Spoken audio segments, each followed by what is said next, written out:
Alright guys, hello and welcome to my Volcanyx monster review. She's an incredibly versatile monster in battle. She's the Dodge Area Blossom Era Magic monster, and she has a lot to her. And I finally have her at rank 115, which she doesn't have her final really strong move, but it's good enough to give you a good display. This is like my fourth time recording the video, I'll say, and I just really want to make this one because it's kind of preventing me from making other ones. So without further ado, let's go over it. Volcanyx monster review. It's a he, but I just say she because it's pink. She is a Blossom Era magic monster. There was a magic phoenix who came to die inside Igursus when he knew his time had come centuries ago. Its ashes had remained inside Igursus until he transformed into Epigursus. In the very moment of his transformation, he spit out a pink flare of fire, and Volcanyx was born from it. Alright, so pretty interesting lore. He was just like hibernating in Igursus, a legendary who turned into a mythic during the Blossom era. Funnily enough, we saw him transform into a mythic in a cutscene, and there was no pink fire spitting out of his mouth. But we just have to kind of believe, you know. So that's his lore. His finisher is pretty good. Heat Cyclone deals heavy magic damage to all enemies, applies Ignite, Bane, and Curse. So I'll tell you, Bane and Curse alone, something that a lot of magic monsters use, along with Magic Weakness. Magic Weakness, Bane, Curse, and high damage output have been kind of the average for magic monsters for way too long, but it's for a reason because it's incredibly powerful. Those are two incredibly powerful dots. You know, Bane can go from 15 all the way to 25% damage randomly, and Curse goes from 10 to 20 to 40% damage. So that is 10 plus 20, 30 plus 40, 70% damage in total for Curse, then 25 no, then let's see, 45 damage max at least, and 75% damage at most with Bane. And then Ignite is 15% damage each. So no matter what you do, if you land these three dots on a monster, if they don't cleanse it, they are going to die. So it's an incredibly powerful finisher with three amazing dots. And he does have Bane and Curse in his skill set, I'm happy to say, which is pretty great. But yeah, without further ado, let's go over his trait. So at rank 0, he immediately gets his viability trait, Dodge Area. This means you can put him in any taunt dodge area team, and he'll have like instant viability on the battlefield.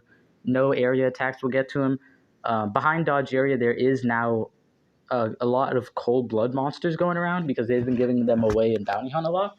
And cold blood means you can go past Megataunt, so if they can single target right into this Dodge Area monster. But he actually has a solution for all those cold blood monsters with Status Caster Self-Evasion. Meaning, if you start the battle and you're using Taunt Dodge Area, but oh no, you run into a cold blood monster, he starts off with an evasion, and he can set up evasion through some of his attacks. So he actually has a solution for those, which does give him like increased viability in my eyes. Only thing that he is going to fall to is Pierce, but every monster falls to Pierce, so it's not really a factor I say you weigh into heavily. Maybe put a Reflection Relic or two on, but yeah, he has amazing viability as long as there is no Pierce, and that's kind of like a game changer no matter what you do. His two middle traits, he has Dodge Area, amazing trait, instantly gives him a lot to work with. Then you have Immune to Burning. It's not immunity to Burning and Ignite. The only monsters, Slayer, Cherub, Cupid, and Serpentex, but even then, that's so incredibly situational for the entire like one trait to just rely on one monster to hit you with one dot when that's the least of your worries with those monsters. So it's kind of a throwaway trait. I guess it makes sense that since the rest of his traits are pretty amazing. Then at rank 3, I really like this. He has the Umbrella trait hardened, so all negative status effects have 20% less accuracy to land against him. Most attacks only have like 95% accuracy, so it's even less against hardened. So it's nice to have. It's always like one of the most beneficial traits you can have because against anything, this has a little bit of use, although it's still just a small chance decrease. It works in your favor sometimes. You know, maybe they go for the denial and you don't have evasion on. It doesn't land. All right, so that's like at most you're going to get out of it. You're going to notice it the longer you use him, that sometimes it's going to save you. But overall, you can't rely on it too much, but it's better than a lot of traits, and it's way better than Immune to Burning. So then we have Status Caster Self-Evasion. All right, applies evasion at the start of the battle. This is just amazing. You know, I already explained the synergy with Dodge Area. It reminds me a lot of the Corrupted Era Denier Beatrix because it gives you so much defense at the very beginning of the match. There's not a lot they can do, sort of like Shadownia's infinite extra turns to get to you. And the funny thing about that is he actually can apply anticipation to himself, meaning that he can counter the infinite extra turns that he would struggle to deal with. So then he applies random tortures to all enemies at rank 5. This is nice, but it's never going to be that crazy. Like maybe added to his insane dot output, which I'll show you in a bit. Maybe this could be a lot better than I'm seeing it as. But yeah, at most, like everyone knows, the most you're gonna get out of this is like 3 good dots landed against a Megaton monster. If there's no Megaton monster, it won't land past dodge area. Maybe you land nanovirus, but everything in the beginning of the match is sure to be cleansed away. That's just the meta we live in. So I wouldn't rely on that too much. With all that being said, amazing trait, pretty good finisher. Let's go over his skill set. So, boom. Volcanyx. I already fed him to level 115, and let's check him out. So, scroll. Okay. We have Volcano Bird. Deals moderate magic damage to one enemy, applies random elemental weakness to one enemy. So for 24 stamina and 0 turn cooldown, this is almost a heavy attack spammable. So I gotta say, this is a pretty good one. You would consider running this if you really care about that, but he does have some pretty powerful attacks with low stamina and low cooldown. Well, actually, 38 isn't exactly low, but it has the potential, right? And he has stamina relics, so I don't think you need a move like this. You can just run Archdruid Sigil to make up for his high cooldown on some of his moves. Like, look, 3, 3. This one is just, 3. So on his best skills, there is a bit of a cooldown thing, so just run Archdruid Sigil, and it'll also make up for his pretty high stamina cost. But yeah, this is pretty strong damage with an elemental weakness. You could run this if you want. I personally just don't think it's that viable. Then we've got Prehistoric Reborn. All right, this is just the classic low damage to all enemies for stamina but no cooldown. Then we have Wing Strike. Deals moderate magic damage to one enemy, applies evasion to itself. So for 1 turn cooldown, 38 stamina, it's pretty nice as just a peck. And then, like, let's say you attack an enemy with Vada Melter's armor. It reflects, and then your evasion just tanks it all, and then you don't even have to worry about it. That's like the biggest thing I get out of this, as well as, setting up your evasion while also still doing damage to the enemies. But it's such low damage that I really can't advertise it. It is on a 1 turn cooldown, so you could kind of cycle it with your most powerful attack if that's what you want. But personally, that's not what I'm concerned with.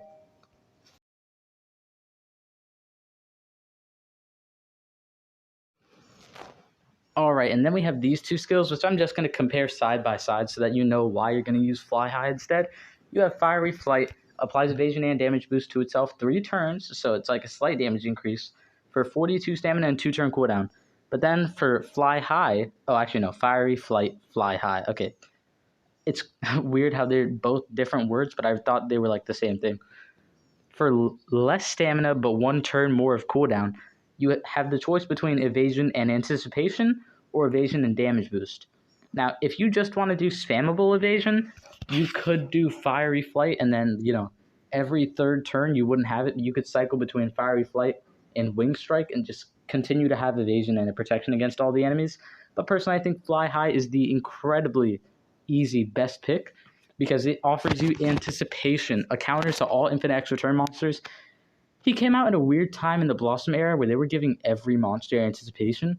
And even though it was weird, it worked out for this guy because it is incredibly helpful towards his viability. Because now, once he gets a turn, you're not screwed over if he can't kill the light Voltaic on their team. He can give himself anticipation, and not only that, it lasts 3 turns and there's a 3 turn cooldown. Meaning on the 3rd turn, when it runs out, you can instantly reapply it. So that is amazing. Then we have Weakening Breeze, deals moderate magic damage to all enemies, applies random elemental weakness to all enemies. This would be good, but the one thing I will know for you guys is that he only does magic damage, and he is an attacker. He is in no way a support monster, so a random elemental weakness is not going to be as good as a magic weakness. And this is more damage, magic weakness, and with Bane, as I said, incredibly powerful dot. 25% damage multiplied by 2.5 is 50. Ooh, wow. You're doing like almost 75% damage if you get 25. Like, magic weakness plus Bane is going to rip all your enemies to shreds. Plus, this move not only does more damage for the same stamina, same cooldown, exact same stamina, same cooldown, but it'll increase the damage output of all of your other skills, and he has raw damage on his side. So I've got to say, this is an amazing move to run over this one, and there's no reason to run this move. He has a lot of moves that are just upgrades of the last one. So yeah, Bird Illusion and Fly High are definitely going to be the way to go. Then we have Mystic Breeze. Mystic Breeze is one of these skills that some people love, some people don't care for. I'm one of the people who doesn't care for it. It deals low magic damage to one enemy, applies 1 torch to one enemy, gives 1 extra turn to itself. So on a 1-turn cooldown, 28 stamina, this could be your cheap option to help you deal with his, high cooldown cost. But I don't think it's worth it. I think this is just baiting anticipation, and I don't think there's any room in his skill set for a move like this when his other skills are so good. I could see why, you apply a dot and then you do his random dot AoE, and then boom, you have like at most 4 incredibly powerful dots. Or you could do this, maybe you land another one and it's enough to kill. It's incredibly enticing for some people, but a peck to one person can even play against you when you need to instant kill or their dots will reflect. So I'm just going to say no to this one. But it's up to you whether you like it or not. Then we have Mystic Eruption and Mystic Tail. I'm personally a fan of running them both, but I can see the merit in just running Mystic Eruption. So Mystic Tail is basically this one, but a little bit cheaper. So Mystic Tail deals very heavy magic damage to one enemy, applies a random torture to one enemy. For 1-turn cooldown, 38 stamina. This is incredibly cheap, incredibly cyclable. So much so that this is not cheap, and you can't really cycle it. So I suggest you run both, because this one does more damage, but only does 1 dot, and it's for cheap. This one, for a little bit more, does almost the same damage, but falls just short, and has a higher cooldown, higher stamina cost, but it does 2 dots. That can help make the difference when you're fighting an enemy who's too tanky to deal with. So, I personally think you should run both. And in my main skill set, I'll address this last move real quick. Mystic Wings deals moderate magic damage to all enemies, applies a random torture to all enemies. So 48 stamina, 3-turn cooldown. It's not that strong, but if you use this as your follow-up to Bird Illusion, then boom, you apply magic weakness, then you do a magic AoE. It should be an instant kill around the board. So there is synergy to running these two. Personally, in my best skill set, I think I'm a fan of running Mystic Tail, Mystic Eruption, Bird Illusion, and Fly High. Although I can see the merit of running Bird Illusion and running Mystic Wings, I can see the merit of running like Mystic Breeze and Mystic Eruption to ensure the instant kill with all that raw damage. So, and then I could see if you want a damage boost why you would do this, but anticipation is incredibly powerful and is a lot more impactful in a battle than just a small damage boost that you'll probably have Omni give you anyways. And then, you could run this if you really want that 0 cooldown, low stamina skill. It is powerful, but I'm not going to recommend it. So as I said before, and as I'm reiterating now, this is an incredibly versatile monster with a lot of different strategies you can use and a lot of different counters.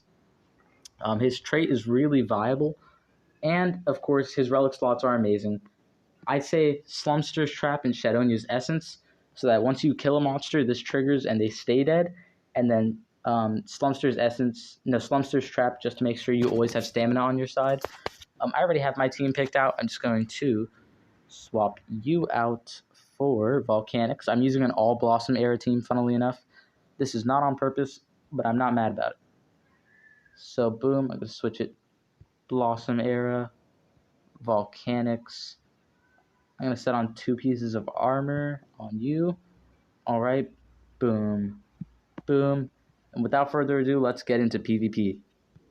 So, yeah, he's just so viable, and I'm actually really glad that if this video did get delayed, that actually made it better, because now I have a 115 Volcanyx, so I can display a lot better than I could at level 100, because level 100 views are, like, bad, not because, there's less quality there or anything like that, but just because it's hard to showcase a monster at its full power when it's slow, it's got no life, and, it's easily one-shotted. So, I think I'm going to do double damage and turn transfer.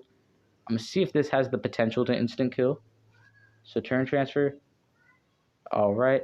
So boom, he doesn't kill. He could do his incredibly powerful single skill, but sadly he doesn't have cold blood, so I can't go past you. I'm going to do this move, apply Bane and Magic Weakness. Now, annoying thing is, Slab is weak to magic already, so Bane is absolutely going to tear him apart. But yeah, that was kind of worth it for what it did to the enemies. And now they both have magic weakness, so I'm going to one-shot them a lot easier. Well, actually, Sparkus didn't pick up on the magic weakness. He's kind of behind the trend, but we'll catch on. So boom, this is another thing I was saying. You have the synergy of 2 AoEs of the same element. So I'm going to do this one again. It is the stronger one. So boom. All right, and then let's say I didn't have like Archdruid Sigil. I would have the second AoE to finish her off with that new magic weakness working for me. So I'm going to Diamond Protection. All right, Shield, Reflect, Oleander Spear, give you reverse healing. All right, I'm gonna boom. I'm gonna kill Sparkus and then let you do a really strong single. So boom. All right, Archdruid Sigil coming in clutch. All right, now I'm just going to double damage and turn transfer. All right, so once I get to you, I do that one incredibly powerful skill, and this is his stronger one. The other one is slightly weaker, but with 2 dots. And you see this monster is immune to torture, which means you can only take him down with raw damage, which this guy has. So boom, I do instant kill and victory. All right, that was pretty satisfying. After how long it's taken me to record these videos, that's like, yes, and a league. Wow, look at this. I've got a league. I'm opening a level 7 chest, and I have a level 6 on the waiting list. I am very happy. So boom, we're fighting an anticipation monster that always does throw a wrench in my gears. So boom, double damage. Looks like raw damage is going to be the way to go here, and that I have in strides. So Corruption Lord. I am going to turn transfer just because I don't think Lord Nabotis is actually a threat in this era. Like, he's that old, yeah. So I'm just going to one-shot you. Boom. And then for Gahizul, since look at this, I can't attack, I don't have cleansing, I can apply anticipation. Gahizul has extra turn buffing skills for her teammates. So if she tries any of them, I'm going to turn it against her. So Reconciliation and Faith. Boom, I reflect that. Boom, damage boost for my team. I'm going to double damage. All right. Please attack him again. Boom, blow of forgiveness, and I do it right back. All right, I'm going to turn transfer to you. All right, now I'm going to do boom, magic weakness. Funnily enough, it's not landing. And look, this is a monster who I'm not going to kill easier than I could kill them with dots, so I would do the double dot skill. But instead, I'm just going to do the magic weakness and Bane, which I always think is going to be your first like move you're going to do. So nothing I can do here. I'm just going to do Punish Me, which I swear it's not like it sounds. And then I'm going to cleanse, turn transfer, and boom. All right. Like almost 500,000 damage. It's an incredibly powerful team. I always think Slive is so under... Not another League Tier 6 chest. Oh my god. That is amazing, but I've just wasted a Tier 6 chest. Oh no. Oh, this video really putting a dent in my pocket. Alright, so I think I'll wrap it up in this match. There's a Pierce monster, so I can stress the fact that, you know, dodge area alone might not always secure you the win. Let me guess, do you have the... Oh, you don't have revival, so I can actually still just kill you. Boom, death. Now that magic monster is weak to magic, so I can tear him apart too. There's a metal monster, which there's a lot of metal monsters in the meta, so this is a safe display of how you have a counter for metal monsters. So I'm just going to double damage and single. Yeah, Volcanyx, incredibly powerful, incredibly good war pick and PvP monster. Yeah, I don't think there's much else to show you. Yeah, without further ado, that's going to be it for my monster review. I absolutely love this monster. I'm going to enjoy using them in PvP and war and ranking them up. Amazing monster with an all-around skill set, which is very up to your customization, whatever you prioritize in the game. I think this is going to be my best skill set, but replace this with Mystic Eruption, or keep it because it's a random torture. It can stack instead of just having to do, you know, just Bane. So yeah, without further ado, that's about it for my Volcanyx monster review. I hope you enjoyed. If you did, please consider leaving a like. It helps the video and the algorithm, and it helps my channel grow. We are currently trying to surpass Abergo in subscribers and reach 500 subscribers by summer. So please consider subscribing to join the Crab Army. We have goals, and we're going to get there. Thank you all so much. Even being at this point in subscribers is monumental, and it means everything to me. So thank you all so much. Leave a comment and leave your thoughts and comments down below. I would love to hear them. I would always love to respond to them. Do you have this monster? Do you like her? Do you think they're a dud? Do you think she's still worth investing in with all the Pierce and Cold Blood monsters running around? I think she does, and I think Status Caster Self-Evasion in a rare case, is really impactful to her viability. So without further ado, that's about it. I hope you enjoyed the video. I hope you found it helpful. I hope to see you in the next one, and I hope you have an amazing day. Your favorite Omni-Crab, signing out. See you in the next one.